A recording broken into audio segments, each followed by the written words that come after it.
지금 견디기 힘든 이 순간에도 주님이 일하고 계시다는 사실을 믿으시기를 바랍니다. 그리고 힘내시기를 주의 이름으로 축복합니다. 저는 요즘 기도할 때 가장 많은 기도 내용이 주여 우리를 불쌍히 여겨주십시오 하는 기도인 것 같아요. 정말 이 기도가 절실합니다. 주님께서 우리를 불쌍히 여겨주지 않으면 소망이 없습니다. 지금 대한민국의 상황을 보면 혼돈의 시대다. 참 사사시대, 춘추전국시대 같은 그런 시대다라고 말할 수 있을 것입니다. 또 우리끼리 서로 다투고 싸워서 스스로 멸망하게 되는 자중질환의 시대다. 또 답이 없는 딜레마의 시대, 위기의 시대라고 표현할 수 있을 것입니다. 여러분, 이 혼돈의 시대, 사사시대에는 왕이 없으므로 사람들이 자기 마음대로 행했다고 했습니다. 다시 말하면 마음에 왕이 없으니까 자기가 다 왕 노릇하고 자기 마음대로 살았다는 거예요. 다 자기가 똑똑하고 잘난 척하고 살았다는 거예요. 요즘 이 시대가 그런 것 같아요. 정부의 지시와 공권력도 안 통하는 불통의 시대가 됐어요. 코로나에 대해서도 다 다양한 시각을 가지고 있어요. 요즘은 이제 언론사도 별의별 언론사가 다 있고 또 유튜버를 통해서 각각이 다 언론사 사장이 됐어요. 그래서 전부 다 자기가 자기 주장을 피려고 하고 또 그런 것이 여기저기 퍼날라 다니면서 다 누가 뭐라 해도 자기가 믿고 싶은 대로 믿고 자기가 생각하고 싶은 대로 하고 자기 주장만 펴는 그런 시대 같아요. 정말 각양 거짓 뉴스도 판을 치고 정말 어떻게 통제하고 다스리고 가야 될지 모르는 이런 혼돈의 시대입니다. 자중질환의 시대입니다. 예수님은 스스로 분쟁하는 나라마다 황폐하여질 것이요 라고 했는데 지금 이 나라 상황을 보면 코로나 때문에 망하는 것이 아니라 우리끼리 싸우다가 망하게 생겼습니다. 여당 야당이 조용할 날이 없이 싸웁니다. 또 민노총이나 의사협회 등 이런 이익단체들은 또 이런 코로나 상황에서 데모하고 파업하고 난립니다. 보수우파 종교인들이 8.15 집회를 하고 또 반정부 운동을 하다가 또 나라가 이렇게 시끄러워지고 있습니다. 교회끼리도 자중질환의 시대를 맞이하고 있습니다.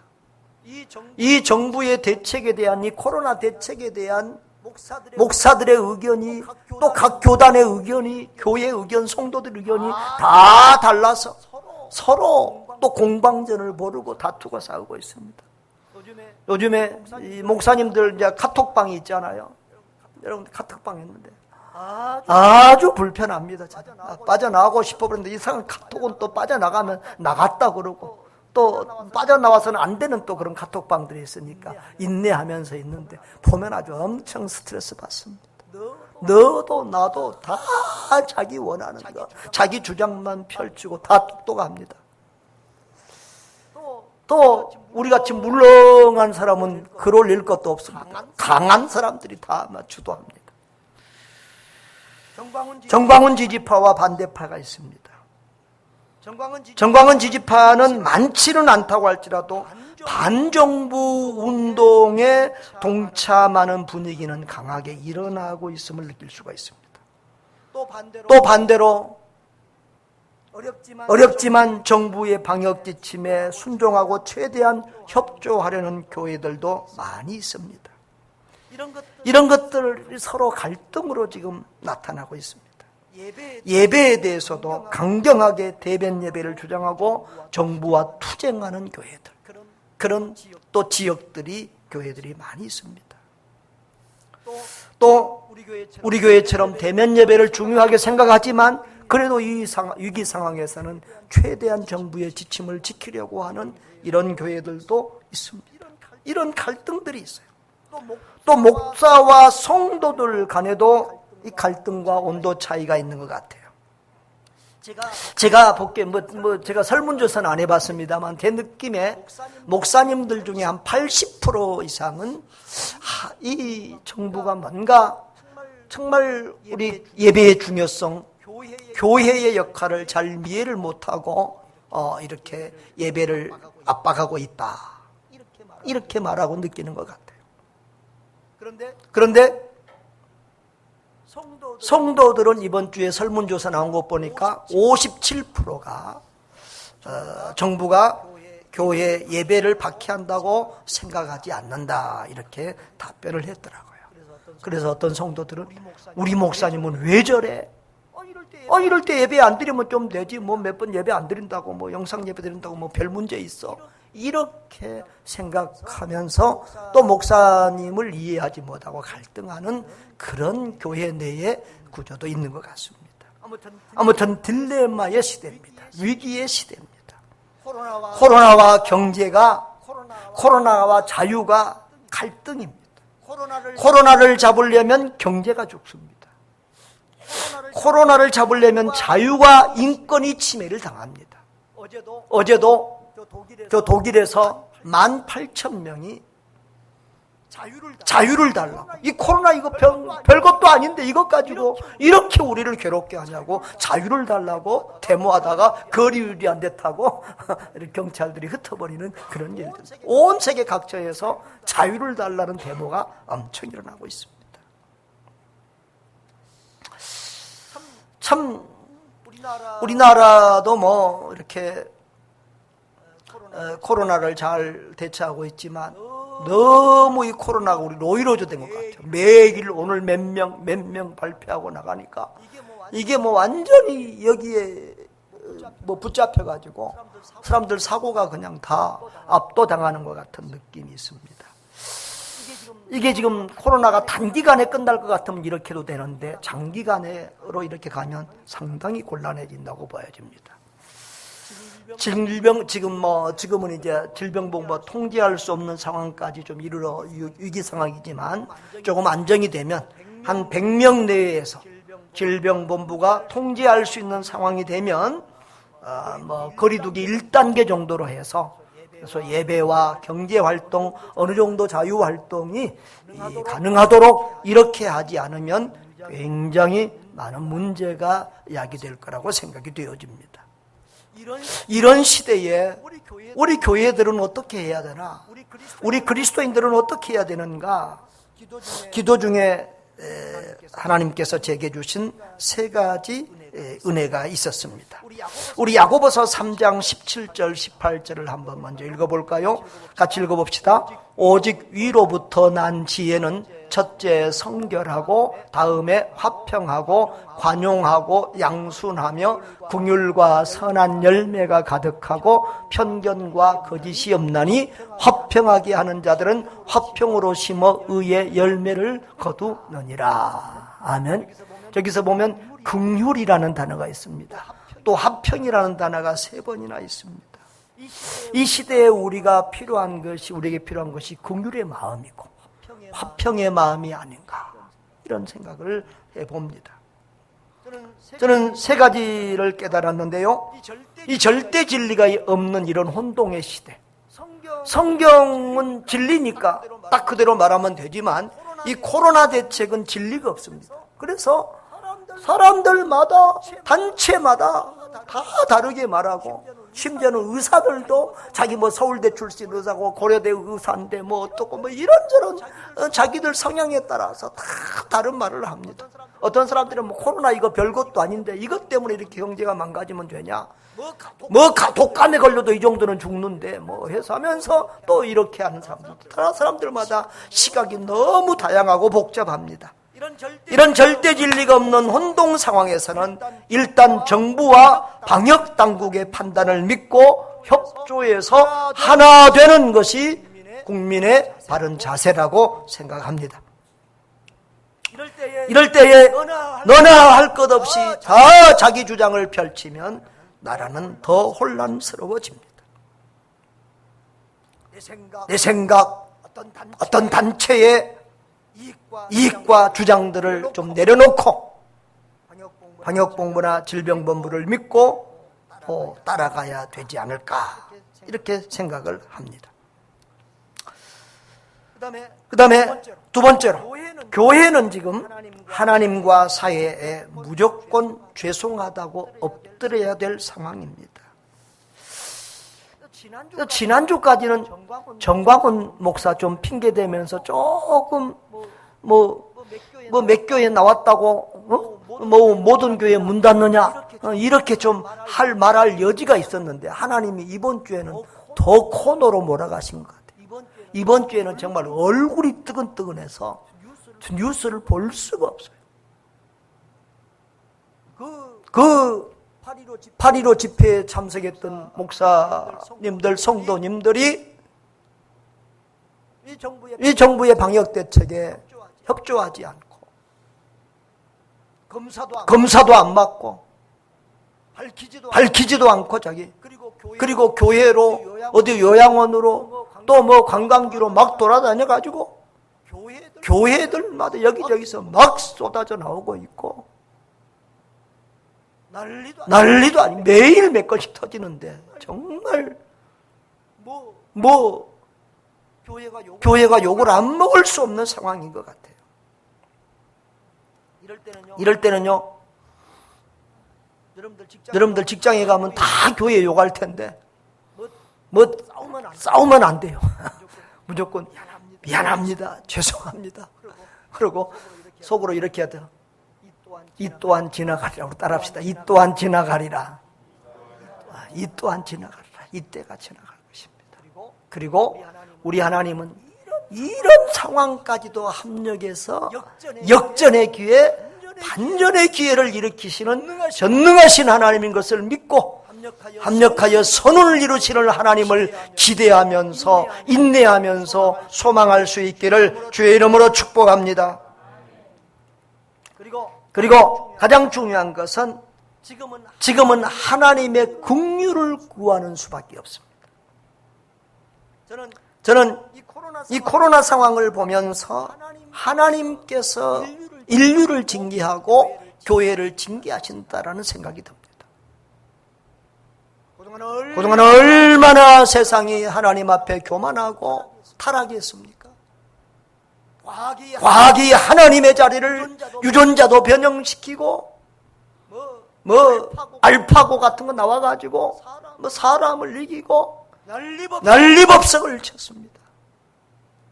그런데 하나님이 눈에 안 보이는 작은 코로나 하나 보내니까 그 잘난 과학 다 무너지고, 여러분 모든 것이 다 지금 엉망이 되고 있습니다. 지금 이러한 상황에서 정말 교회들이, 한국 교회 특별히 하나님이 치고 있다, 이런 생각이 들어요. 지금 점점 교회가 빠져나갈 수 없도록, 틈이 없도록 지금 만들고 계세요. 손을 바짝 들고 항복할 수밖에 없는 상황으로 하나님이 우리를 이끌어가고 있습니다. 사면초가입니다. 정부도 국민도 사회도 다 교회를 비난합니다. 교인들까지 교회를 부끄러워하며 교회를 등지는 이런 시대를 맞이하고 있습니다. 주님 앞에 납작 엎드리지 않을 수 없는 상황입니다. 하나님께서 자꾸 교회에게 회개하라고 합니다. 낮아지라고 합니다. 교회의 본래의 모습으로 돌아가라. 겸손한 교회로, 화평의 교회로, 섬기는 교회로 돌아가라고 매를 때리고 있다라고 생각이 되어집니다. 여러분, 우리가 이럴 때 애통하며 회개하며 주께로 돌이켜야 될 줄 믿습니다. 여러분, 우리 교회도 긍휼을 구해야 됩니다. 내 가정이라고, 여러분의 가정이라고, 우리 교회라고 안전하겠습니까? 요즘은요, 증상이 없는 코로나 환자가 몇십 프로입니다. 그래서 지나가는 사람 무조건 코로나 검사하면 30% 정도는 코로나 환자가 나온다는 그런 얘기까지도 있습니다. 그럴 정도로 지금 무증상자가 사방에 많은데 어떻게 우리가 안전을 보장할 수 있겠습니까?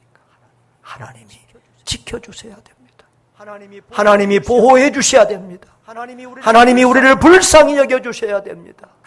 그 은혜를 구하는 저와 여러분 되시기를 바랍니다. 지금은 오직 주의 긍휼을 구해야 될 때입니다.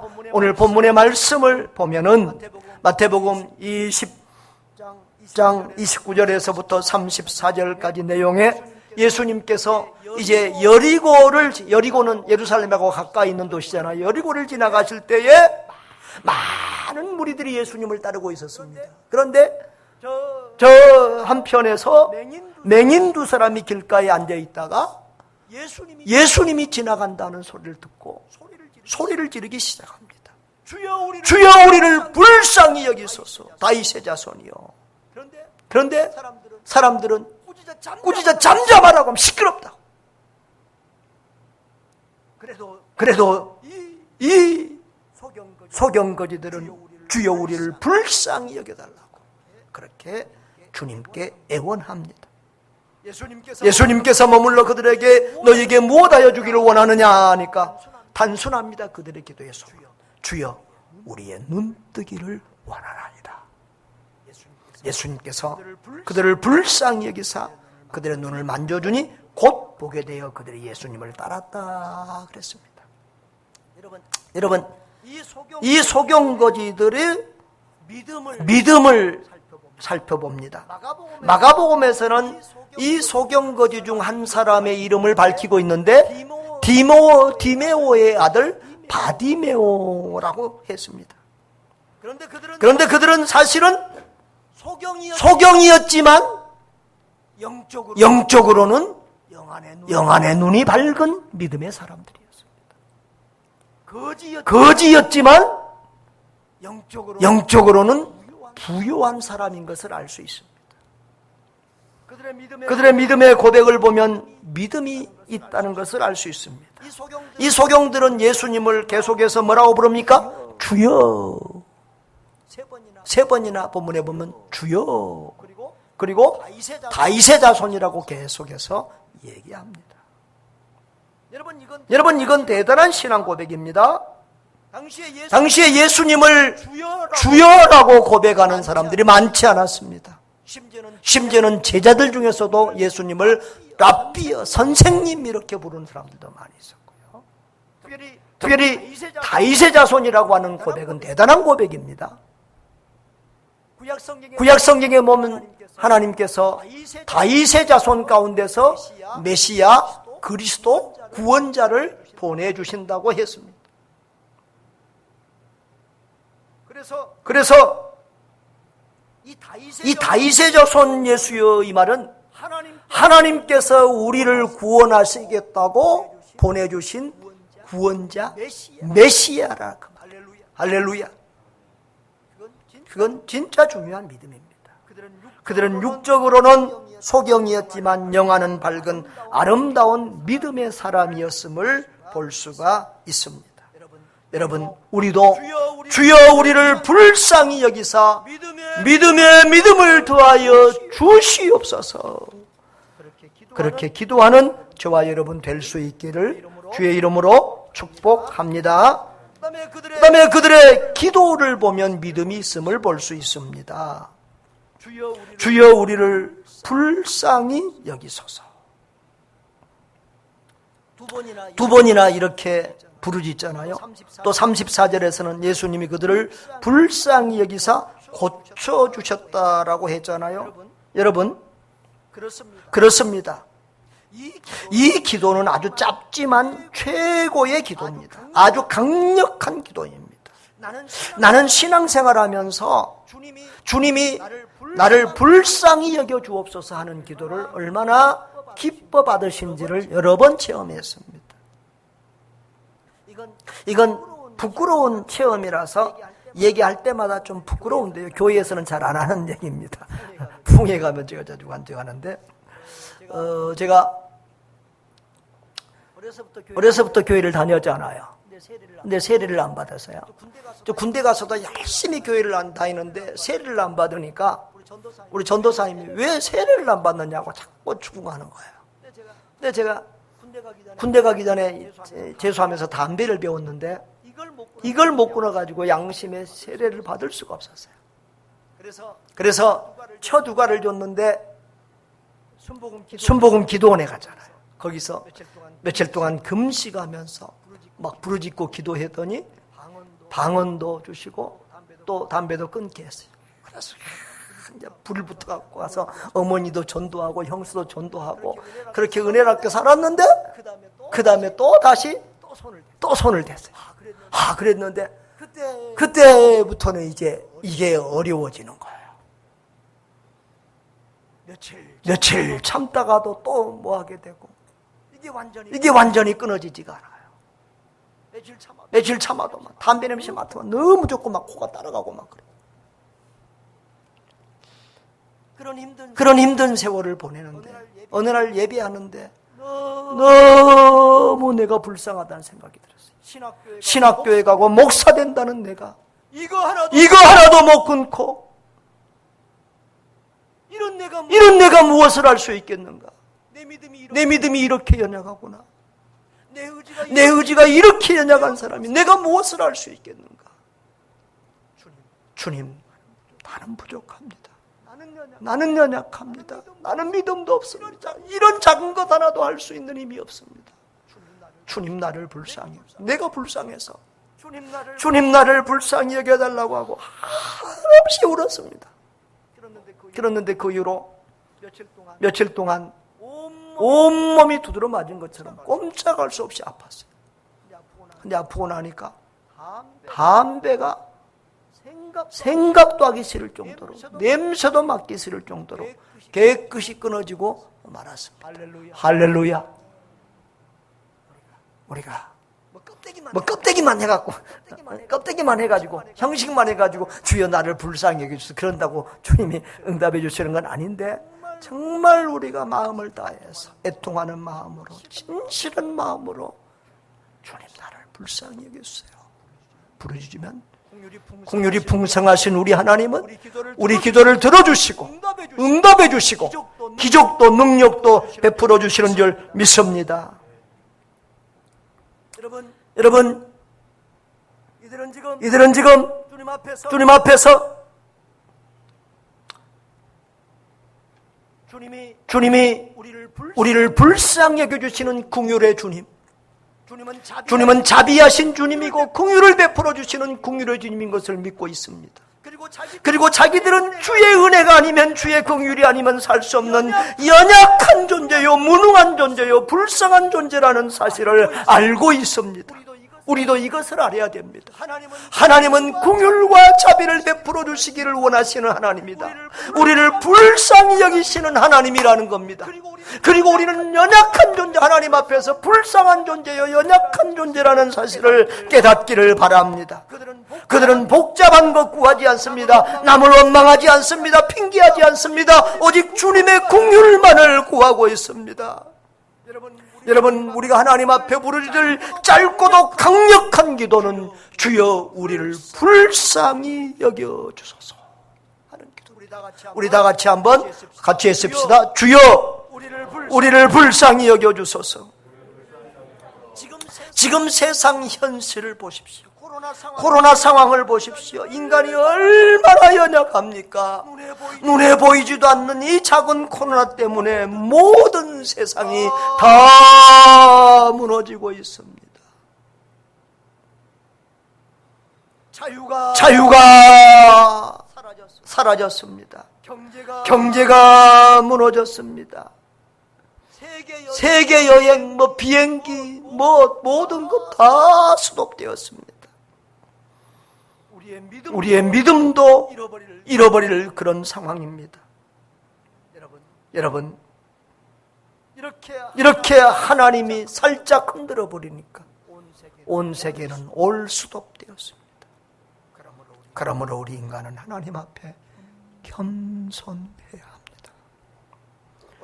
오직 불쌍히 여겨달라고 긍휼을 구해야 합니다. 요즘 우리나라는 잘난 사람들이 너무 많아서 걱정입니다. 지금은 자기 주장하고 떠들 때가 아닙니다. 침묵하고 기도해야 할 때입니다. 이 코로나 상황이 되니까 어떤 목사님들이 그런 글을 올렸습니다. 우리에게 마스크를 끼고 다니라고 하는 것은 그동안 우리가 너무 말을 많이 해서 이제는 좀 침묵하라고, 조용히 하라고 하나님이 마스크를 끼게 한다고 그랬습니다. 그렇습니다. 말들이 너무 많습니다. 5천만 모든 국민이 다 잘났다고 떠들어대니까 너무 시끄럽습니다. 침묵하며 깊이 기도하며 주님의 은혜와 긍휼을 구해야 할 때입니다. 주님, 우리를 불쌍히 여겨 주옵소서. 주님 앞에 깊은 무릎을 꿇어야 할 때인 줄 믿습니다. 다음에 이 소경들은 낙심하거나 포기하지 않고 기도했습니다. 31절에 보면 무리가 꾸짖어 잠잠하라 하되 더욱 소리질러 주여 우리를 불쌍히 여기소서 이렇게 기도하고 있는 것을 볼 수 있습니다. 군중들은 그들이 부르짖는 것을 저지하고 방해했습니다. 시끄럽다는 겁니다. 썽썽한 사람들도 지금 저분 예수님 만나보기 힘든데 뒤들이 뭔 거지들이 맹인들이 뭐 그 주제에 저분 만나겠다고 소리를 지르냐는 거지요. 무시하는 거지요. 방해하는 거지요. 멸시하는 거지요. 그러나 그들은 포기하지 않고 주님 응답하실 때까지 끝까지 매달렸습니다. 여러분 믿음의 특징은요 인내입니다. 참 믿음 있는 사람은 어떤 경우에도 인내하고 믿음을 저버리지 않습니다. 이 코로나 상황에서도 우리 한국 교회가 이렇게 얼굴을 들 수 없는 부끄러운 상황에서도 여러분 결코 믿음을 포기하지 않기를 바랍니다. 어떤 상황에서도 사람 바라보지 마세요. 목사 바라보지 말고 장로 바라보지 말고 뭐 교인들 바라보지 마세요. 예수님만 바라보시기를 바랍니다. 예수님만 붙드시기를 바랍니다. 그리하면 끝까지 인내할 수 있습니다. 반드시 최후 승리를 거두어서 우리 다 천국에서 만나볼 수 있기를 주의 이름으로 축복합니다. 주여 우리를 긍휼히 여기사 끝까지 인내하게 하시고 최후 승리를 거두게 하옵소서. 이렇게 기도하는 여러분 되시기를 바랍니다. 또 이 맹인들은 눈을 뜨게 해달라고 기도했습니다. 예수님께서 불러 너희에게 무엇을 하여 주기를 바라느냐 그러니까 그들은 간단했습니다. 그들의 기도는 우리의 눈 뜨기를 원합니다. 주여 우리의 눈 뜨기를 원합니다. 그들의 기도는 단순하고 소박했습니다. 많은 사람들이 추구하는 돈이나 세상 명예가 아니었습니다. 여러분 그들은 욕심을 구한 것이 아니라 그들의 최소의 필요를 구했습니다. 다만 눈 뜨기를 원했어요. 육적인 소경보다 더 심각한 것은 영적인 소경입니다. 그들은 육적으로는 눈물었지만 영적으로는 영안이 밝은 사람들이었습니다. 믿음의 사람들이었습니다. 그런데 요즘 우리 자신을 보면 우리가 영적인 소경이 아닐까. 이 코로나 사태에서 하나님의 뜻은 잘 모르고 하나님의 뜻을 알기 위해서 깊이 기도해야 될 테인데 이런저런 소식과 뉴스만 듣고 텔레비 앞에 앉아서 뉴스의 점령을 지배를 당하고 이런저런 거짓 뉴스들의 지배를 당하면서 벌벌 떨고 있고 다 자기 나름대로 이상한 판단들을 하고 있어요. 이 사태를 우리 하나님이 어떻게 바라보고 계십니까? 이 사태를 우리 하나님은 뭐라고 말씀하시는가? 깊이 기도하지 않고 보이는 현상이나 문제만 가지고 시끄럽게 떠들어대고 있는 우리의 모습이 바로 영적인 소경이 아닌가 생각이 들 때가 있습니다. 주여 우리를 불쌍히 여기사 영의 눈을 뜨게 하여 주옵소서. 주여 우리를 불쌍히 여기사 하나님 아버지의 뜻을 확실히 분별하고 깨닫게 하여 주옵소서. 그렇게 기도하는 저와 여러분 되시기를 바랍니다. 마지막으로 주님의 긍휼을 입고 주님의 긍휼을 실천하는 신앙인들이 되어야 하겠습니다. 마태복음 9장 13절에 너희는 가서 내가 긍휼을 원하고 제사를 원하지 아니하노라 하는 뜻이 무엇인지 배우라 그랬습니다. 나는 의인을 부르러 온 것이 아니라 죄인을 부르러 왔다고 했습니다. 주님이 얼마나 긍휼을 중요하게 여기시는가 알 수 있습니다. 주님은 자기 잘났다고 나는 의롭다고 하는 사람보다도 나는 죄인입니다라고 애통하는 사람을 받아주시는 분입니다. 누가복음 18장에 보면 나는 의인이라고 자부하는 바리새인의 기도는 듣지 아니하시고 주님이 나는 죄인입니다, 나를 불쌍히 여겨주셔야 하는 세리의 기도를 하나님이 들어주셨던 것을 여러분 기억하지 않습니까? 마태복음 5장 7절에 보면 긍휼히 여기는 자는 복이 있나니 그들이 긍휼히 여김을 받을 것이니요 라고 했습니다. 여러분 우리는 긍휼히 여김을 받지 않으면 소망이 없습니다. 주님이 긍휼히 여겨주시지 않으면 우리는 소망이 없어요. 그런데 어떤 사람을 주님이 긍휼히 여겨주시냐? 남을 긍휼히 여기는 사람, 남을 불쌍히 여기는 사람들, 가난한 자, 병든 자, 여러 가지 어려움 가운데 있는 사람을 불쌍히 여기는 사람들을 주님이 긍휼히 여겨주신다는 거예요. 요즘 새벽에 계속 야고보서를 강의하다가 이제 끝이 났습니다만 야고보서의 말씀을 보면서 내가 충격받은 말씀이 있습니다. 야고보서 2장 13절 같이 읽어봅시다. 긍휼을 행하지 아니하는 자에게는 긍휼 없는 심판이 있으리라. 그늘은 심판을 이기고 자랑하느니라 라고 했습니다. 여러분, 긍휼 없는 심판 얼마나 무섭습니까? 여러분 저와 여러분은 우리의 의와 우리의 선행, 우리의 거룩함 가지고는 절대로 구원받을 수 없습니다. 오직 하나님의 은혜로 하나님이 우리를 불쌍히 여겨주셔야만 우리는 구원받을 수 있는 사람들입니다. 그런데 긍휼 없는 심판을 받으면 어떻게 되겠습니까? 멸망이지요, 지옥이지요, 끝입니다. 그런데 긍휼은 심판을 이긴다. 우리가 남에게 긍휼을 베풀면 하나님의 심판날에 우리가 하나님의 긍휼을 입을 수 있다는 것입니다. 할렐루야. 사랑하는 여러분, 우리는 주의 긍휼을 받은 사람들입니다. 그렇다고 하면 우리도 다른 사람에게 긍휼을 베풀어야 될 줄 믿습니다. 다른 사람들을 긍휼히 여겨야 될 줄 믿습니다. 저는 먼저 나라의 대통령과 지도자들을 불쌍히 여기는 마음을 가져야 된다고 생각합니다. 우리가 이 정부를 지지하든 안 하든 우리는 국민의 한 사람으로서 나라와 정부와 지도자들을 위해서 기도해야 될 줄 믿습니다. 나도 작은 교회를 이끌어가는 사람이지만 이 리더, 지도자에게는 남들이 모르는 눈물과 고통이 있습니다. 제가 교회를 막 개척교회를 담당할 때 그때 전도사의 때였습니다.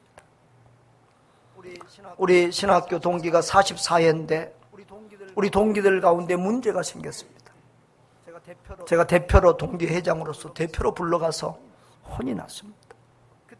그때 스승 목사님이 저한테 너도 지도자가 돼봐라 그러면서 꾸중을 했습니다. 그 말 한마디에 내가 무너졌습니다. 개척교회 20-30명을 가지고도 이렇게 힘들고 조용할 날이 없는데 이 큰 교회를 목회하고 교단을 목회하고 신학교를 돌보는 분에게는 얼마나 힘들겠는가. 불쌍히 여기는 마음이 들었습니다. 그래서 그때 그 마음을 치료받고 해결했던 그런 기억이 있습니다. 그렇습니다. 우리는 이 정부를 지지하든 안 하든 간에 그리스도인은 국가와 지도자를 위해서 기도해야 될 사명이 있는 줄 믿습니다. 저는 박근혜 대통령 때에도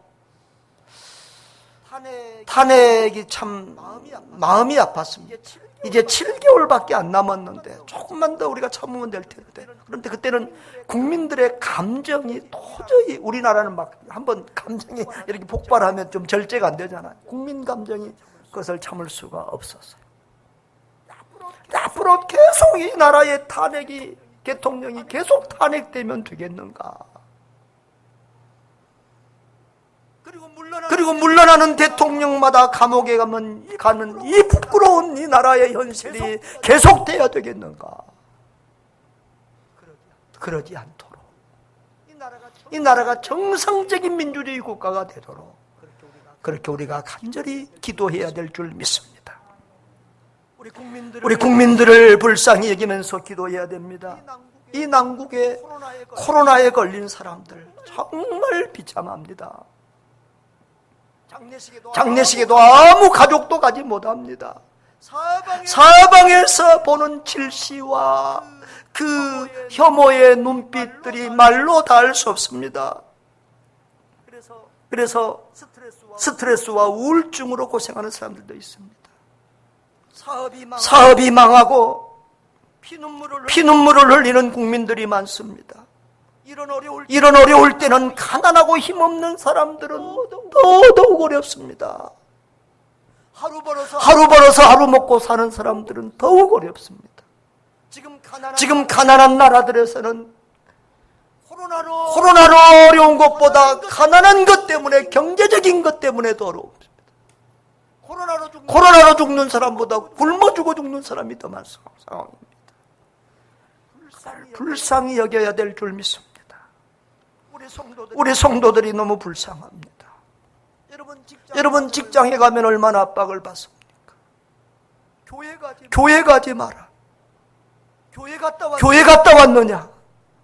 교회 나가면 자르겠다. 이런 말을 하는 직장들도 있습니다.